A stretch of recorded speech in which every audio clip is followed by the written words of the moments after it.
Well, I'm so glad you're all here today. And for those that are joining us virtually, welcome. I hope you're in for a tax journey as we uncover some strategic tax insights and how to really find financial success through our taxes.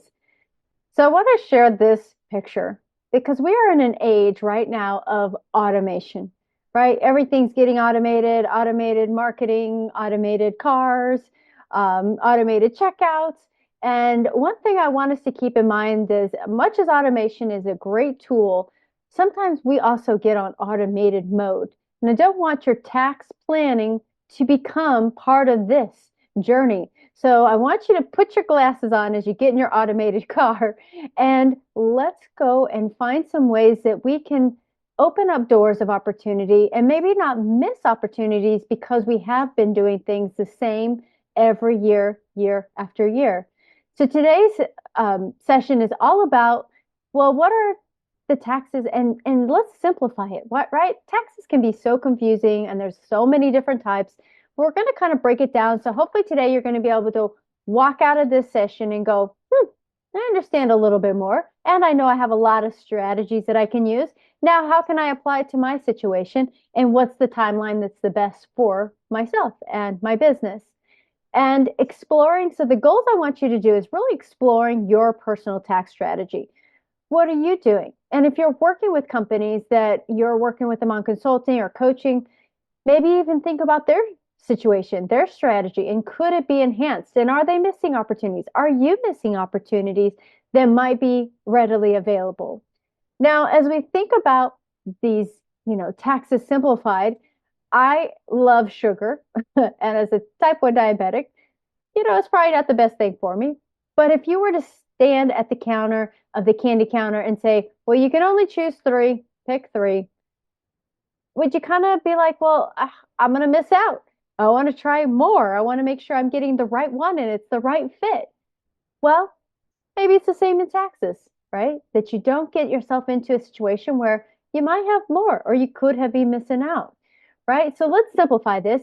Everyone pays taxes in different forms, right? Whether you're making money, whether you're buying products, whether you own a home, in short, you're paying taxes.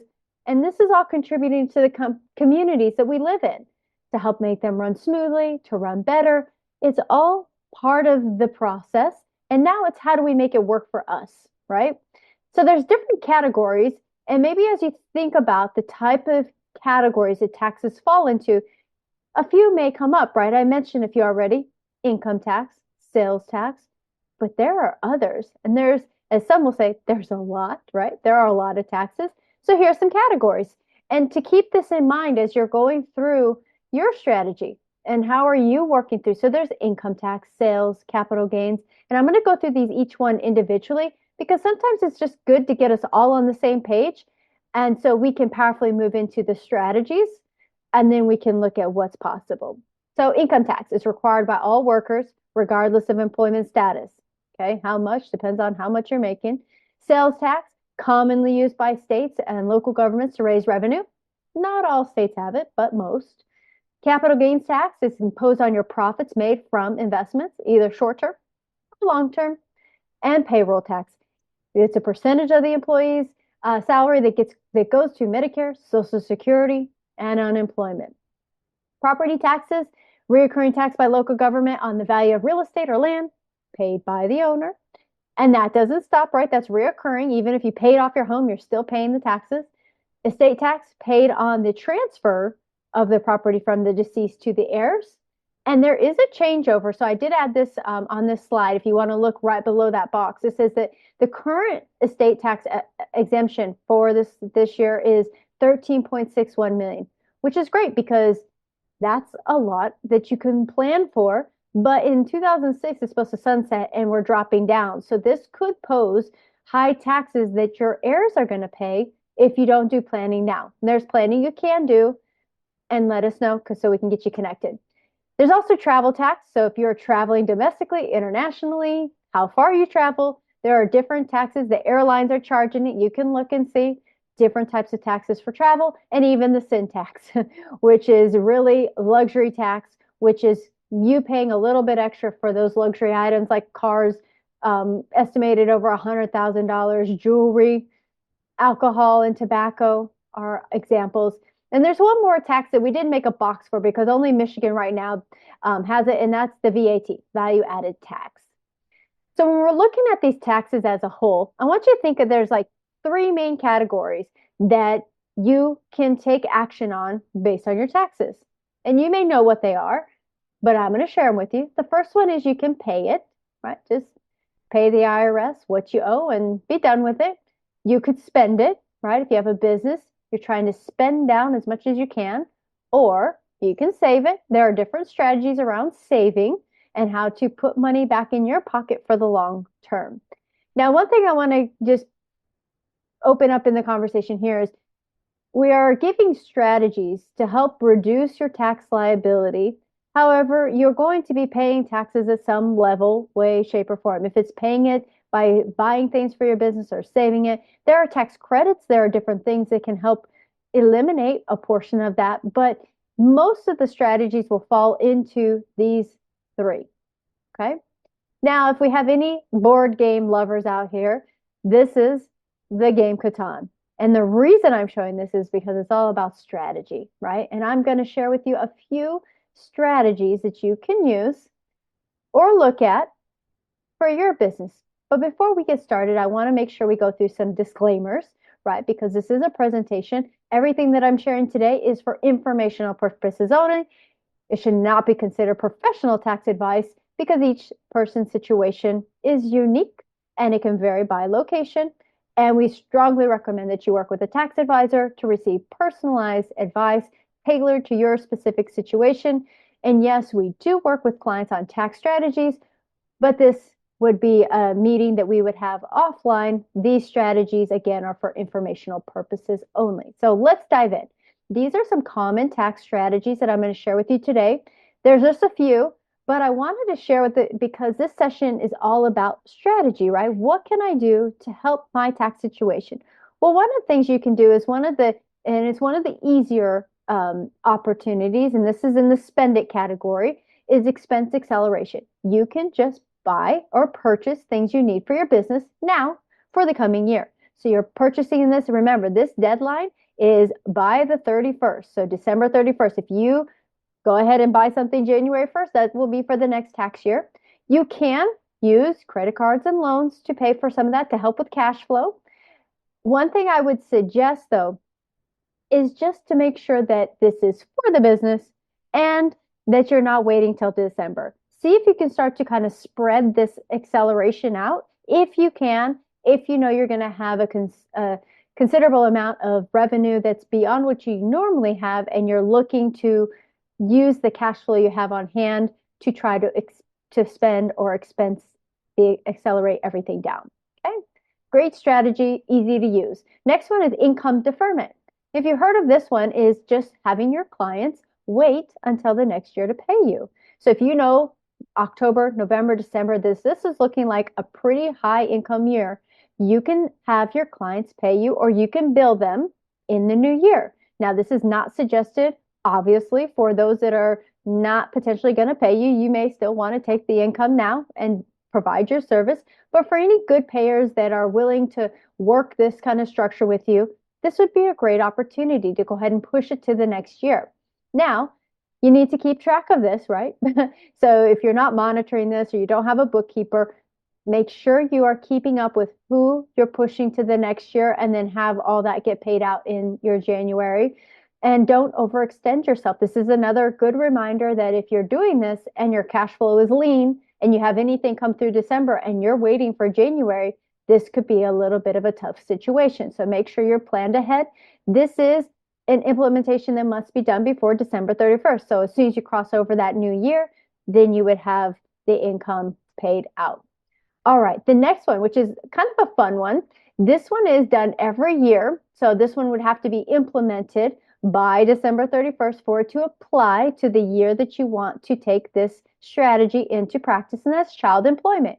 If you have children 7 to 22, or any of your children that are in college and not working up to 26, you could have them be on payroll, pay them a W-2, and have them have that deduction. Their salary will be a deduction on your business, and then the child will file their own tax return. So make sure that what they're making is going to make sense for the tax filing that they're going to do, and don't pay them more than what an individual single filer would pay taxes on, because obviously you don't want to pay taxes on what you're paying your child. The whole point is to give them enough for the work they've done, and then you can have that be a deduction.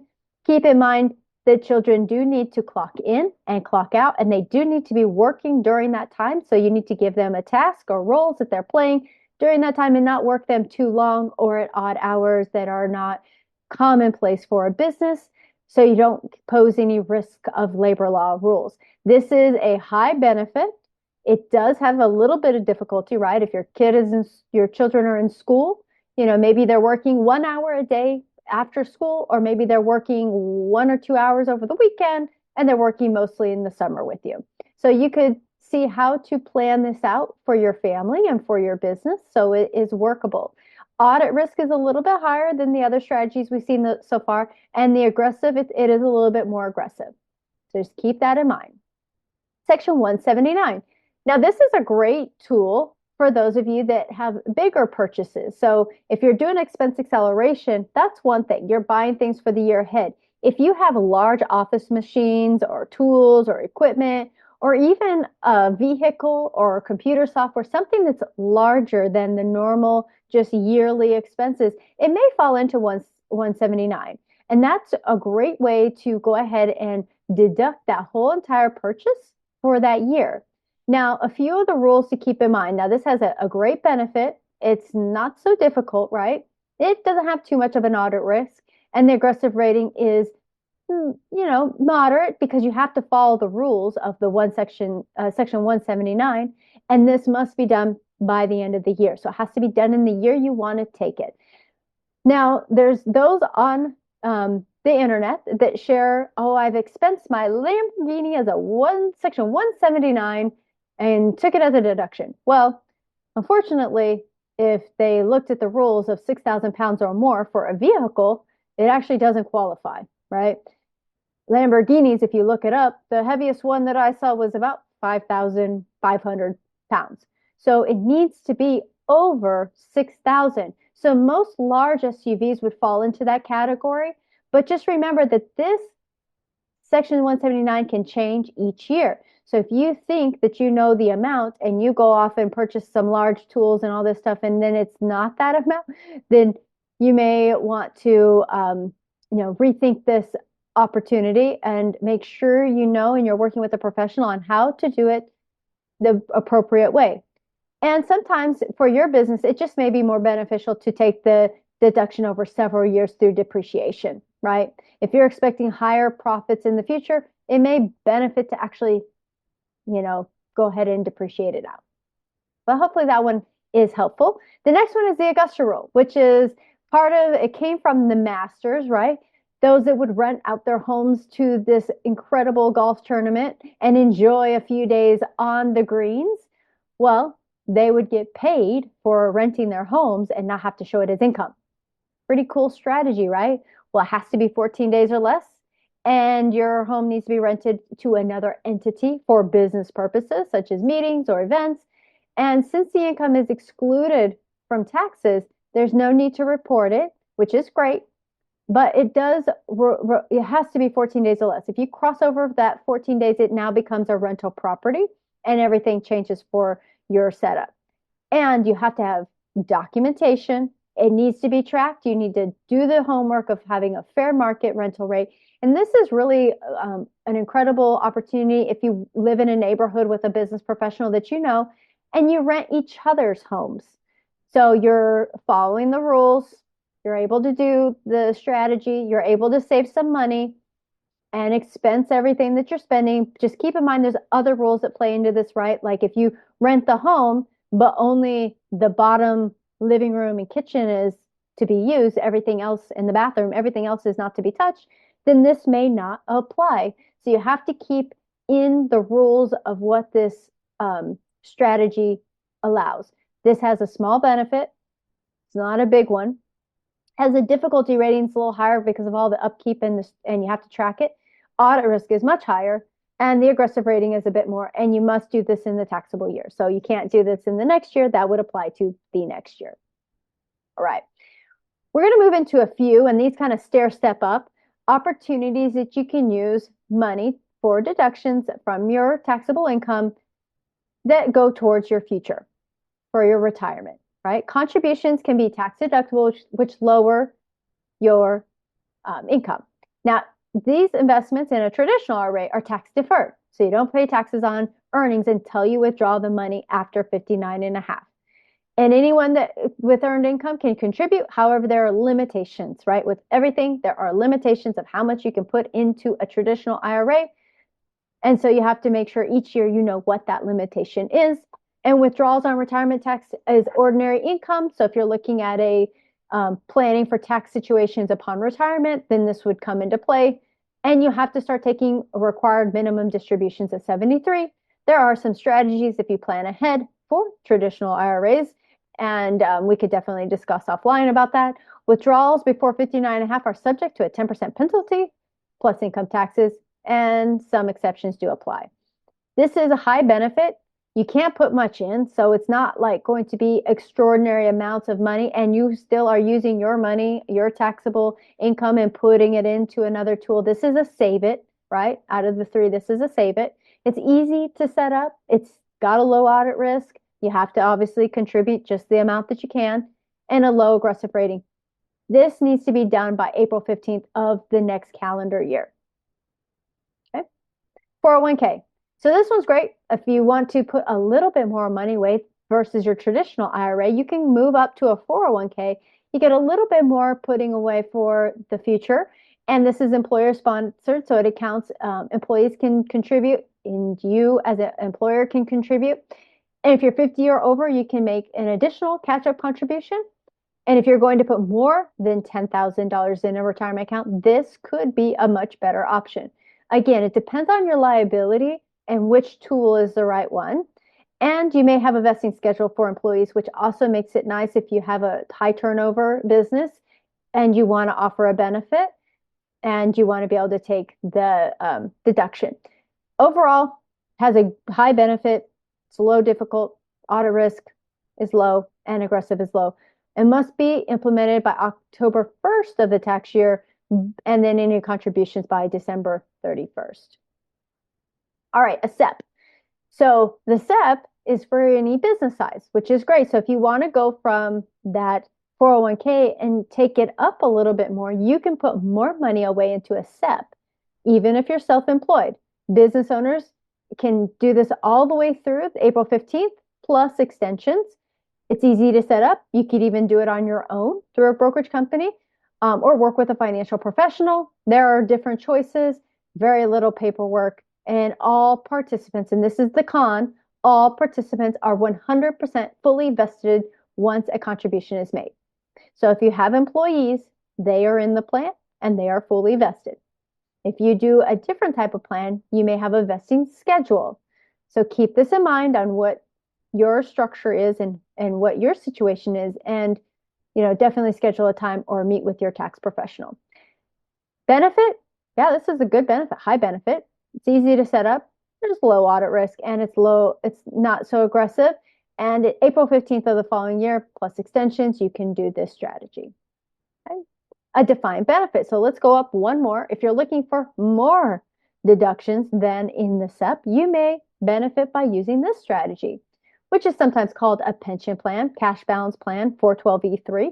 They provide employees with a fixed pre-established retirement plan if they are vested. Now, cash balance, that has a ability to take a lump sum.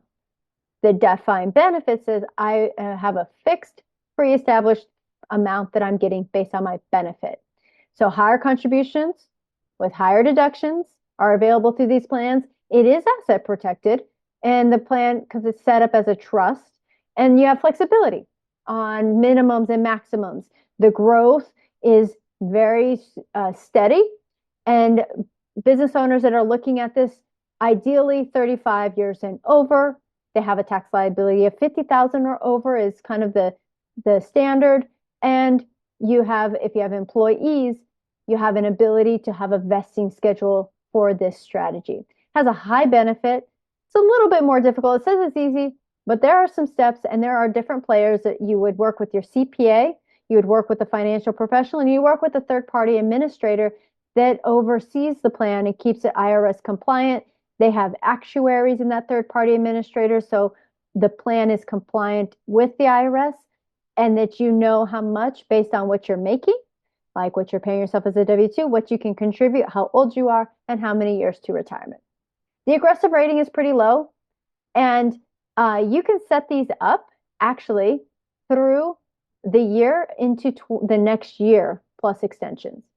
Okay, so cash balance plans, defined benefit, the cash balance plans you can actually set up all the way through the next year.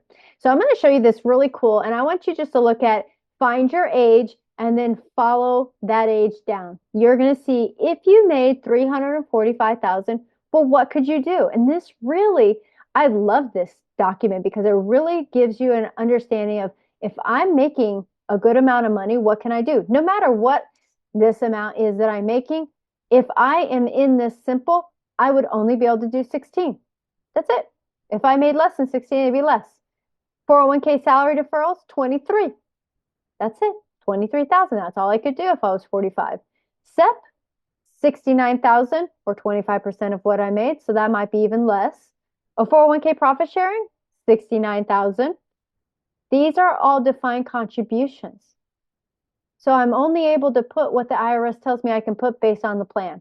You'll see that it goes up at 50 only because you get to have catch-up contributions based on your age. So you can do a little bit more, right, at 50 for your 401k profit sharing, a little bit more, and that's the same, right? That's the same for the rest of these options. So when I'm looking at this 45, when I drop down to the defined benefit, remember we talked about this, the defined benefit portion, we'll look at the difference. I could put 181,000. That's going to reduce my taxable income. So if I did that, I would be taking that off my what I made through the business. This would be coming off the business pays for this. So it's not coming out of your personal account. It's coming out of the business account for this defined benefit plan because it's set up for the business, through the business, and you are a trustee. Cash balance, these are a little lower. Why? Because you're able to take this as a lump sum or as a defined benefit, gives you more flexibility. Still a considerable amount more than what you could do with a 401k profit sharing or a SEP. And sometimes you can even do a combo plan. So you could do a 401k profit sharing plan plus a cash balance. Now we're talking. And then a 412 E3 is the most restrictive of all these.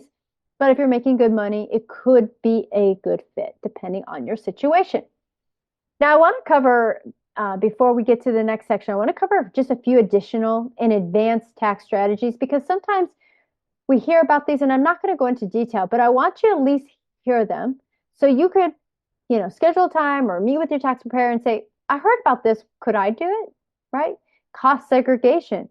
So if you have any property, ideally $500,000 or more, that you are going to do renovations on, or maybe you purchased it and you're looking for some way to help accelerate that depreciation and that schedule, cost segregation may be an option.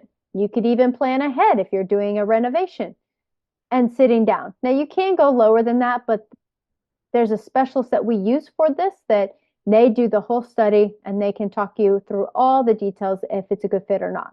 Okay. A DST, if you are able to do, if you have real estate investments and you are doing rentals and you're looking to roll money from a sale of a property into a DST, this could be an opportunity or opportunity zone.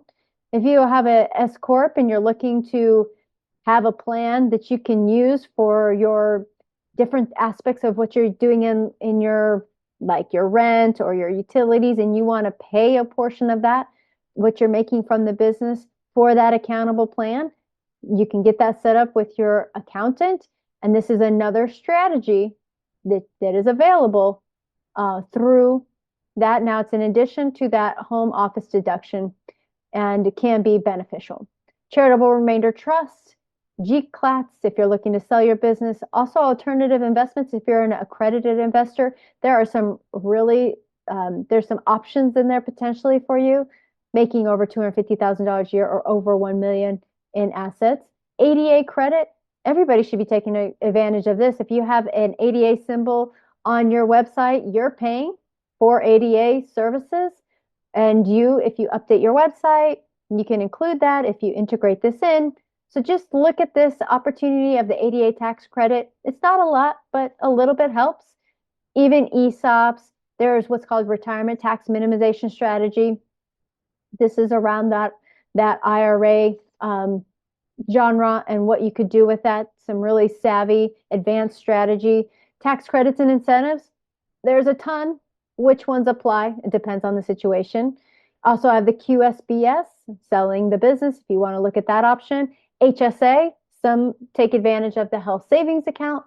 And the QBID, if you aren't over the threshold, this could be an option for you. And bonus depreciation, tax loss harvesting, and there are more. But at least this gets you kind of thinking about different strategies you could look at and then plan for. Now, our next section is all about the alchemy, turning iron into gold. But when you put your plans into place and you do it ahead of time, meaning I'm not waiting to the last minute till I'm retiring to make a strategy and put that into place. And if you're there, definitely get on a call. But sometimes you have more options to turn more of what you've done into gold. So transform what seems like heavy burden into an opportunity for growth and savings. Most people look at the tax situation like, oh, but if you looked at it like, oh, what can I do? Wow, it changes things, right? You're gonna have to pay it anyway. So instead of dreading it, make it work for you. And the alchemists sought to transform those metals, and you can reshape your future by making tax decisions today. So when do you start? Right? It's a good question. When do I start tax planning? Well, when it's painful and you're not sure how to plan, that's a good time to start. Right? If you're up to that point and you're like, I probably should be doing something, and how do I save more? Get on my calendar or meet with your tax professional, start talking about tax planning. When to really look at this. Now, because a lot of these strategies end on December 31st, you'll hear some say, oh, the beginning of the year, you can start your tax planning. I say start in October to December. Why? So you don't miss out on anything for that tax year. And as you roll into the next year, you either have it put in place or you're at least on the path to getting it implemented. And if you are working with a filing professional, tax preparer, and you're like, well, they're telling me to do this stuff, but I'm not sure how to do it. Great, reach out. We do guided implementation. So we could take what your tax professional is telling you and then helping you put it into place, because it takes time. And there are some strategies that you may not know where to go. And guess what? If you don't have a plan, you have a plan. Your plan is not having a plan. So you might as well take advantage of what you can do versus pushing it off till later. Experiencing major life events, another time to start tax planning. That might be marriage, having a baby, starting a home, purchasing a business, or starting a business, retiring. These are all great times to sit down with your tax professional and say, what do I do? How do I do it better? Also, before making significant financial decisions, if you're looking to retire or if you're looking at selling your business, these are big financial decisions that if you had a little bit more time and a few more options, you may be grateful that you actually took the time ahead to plan versus what do I have? Okay, I'll choose this. Pretty cool, huh? All right, so what are the benefits? Well, you're going to optimize your plan and you're going to enhance it.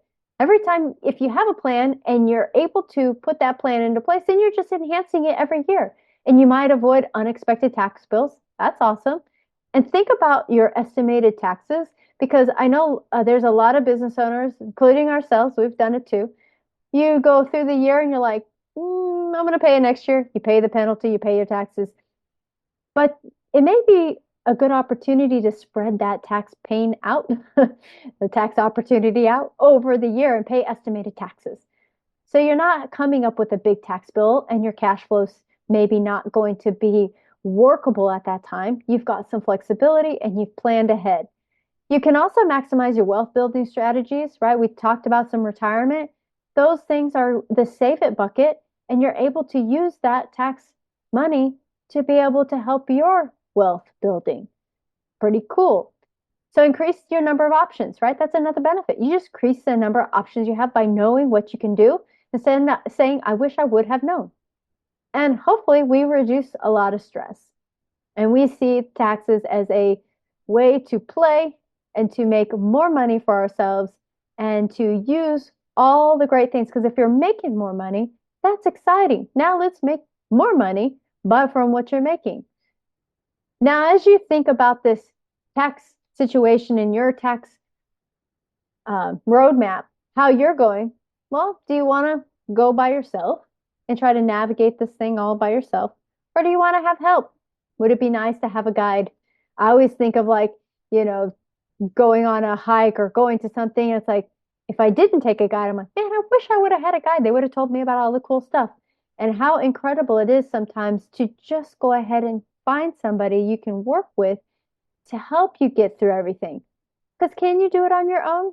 Sure, you could find all the people and all the specialists and implement it. Absolutely. But how much easier and how much time are you going to save by working with somebody that can help take you through it? So I want you to ask these 3 questions. What would you do if the next 5 years were identical to the past 5 years? Now I'm talking about this in the tax world, but if it looked the same and you're like, I should have done this 2 or 3 years ago, I should have put a plan into place. Remember, your plan is not putting a plan if you don't have a plan. And if you do have a plan, how could I make the plan better? But if my next 5 years look like my past 5 years, would you be excited? Would you be, like, I did great? Or would you like, man, I should probably look at that and maybe do some things now? Right? What is your strategy for higher taxes? Obviously, everybody's looking to grow, grow, grow, grow, grow. And that's awesome. We want you to grow your profits so much that you're just, hitting every goal you set. But now you've got the taxes. So how can you powerfully plan for that extra profit? And as you're going through all that stuff, there's so many great resources and tools to grow your revenue. And everybody focuses on this, but they forget that growing your revenue means you're going to pay more taxes. So how do I make this work for me? And we shared some tools and some strategies, but schedule a time, find out. And the third question is how would having a team to help you identify, to understand, and implement these tax strategies be of value? So you're not navigating this wonderful little maze over here by yourself, right? You've got a team. So my question, remember, I had 2 goals for you, that you would look at your personal tax strategy in this session. And the second goal was you would ask yourself, am I missing anything in my current strategy? Am I missing opportunities? And if so, what can I do today to find out what I can do? Okay. Some reminders. We talked about tax categories. If you remember all those tax categories, we talked about some strategies. We talked about some advanced strategies, just high level. We talk about the alchemy. How do we transform what we have? And really coming from it with a different set of lenses, and what missed opportunities are there. And obviously, most importantly, is what did you find valuable? What could you walk away and say, you know what, I'm glad I watched this because of this. Whatever it might be. It might be 1 thing, 2 things. It might be the whole presentation. Hopefully, you're going to walk away with something that gets you either thinking or taking action for you and your business.